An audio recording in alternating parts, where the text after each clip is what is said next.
Now I give the floor to Mr. Δημήτρης Καιρίδης, Speaker of the EPP Group.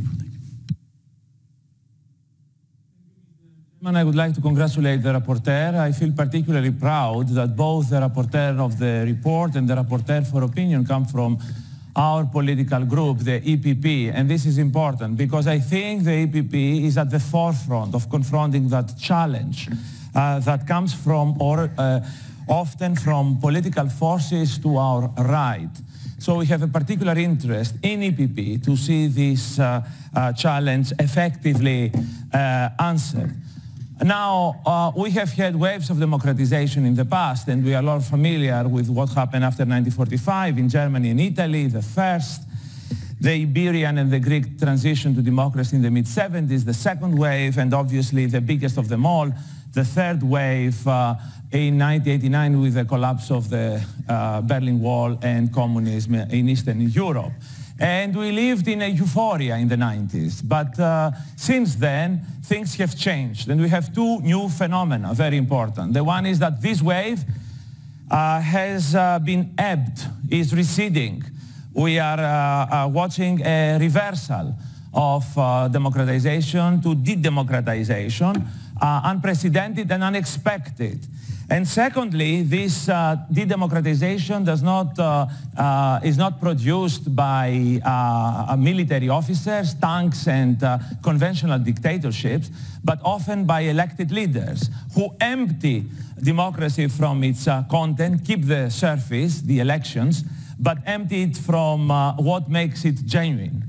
And as a result, we have a proliferation of hybrid regimes, of electoral autocracies. And you see that all over, in the periphery of Europe, a lot.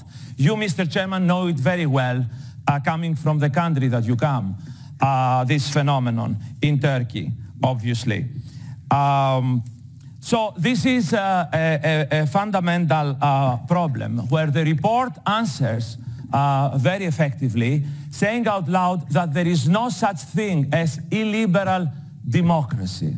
Democracy can either be liberal, with all the liberal rights and institutions, or there is no democracy. And this is very important to be said, especially since so many leaders in Hungary and elsewhere have tried to propagate otherwise.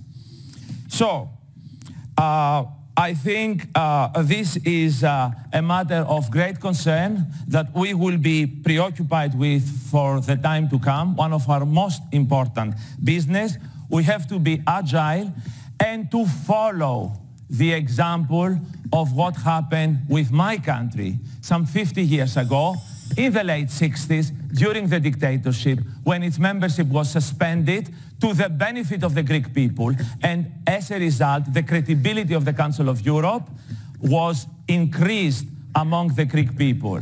So we should do the same today and be as vigilant as we were back then. Thank you. Thank you very much. Indeed, I think your remarks will be replied by some Turkish speakers, since I am a chair.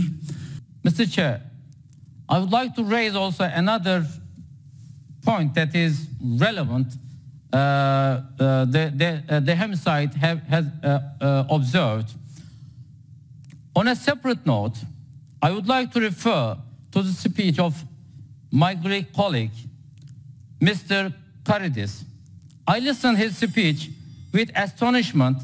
He provoked the sitting president, Mr. Ahmet Yildiz, and we witnessed an act that is incompatible with the tradition of this assembly.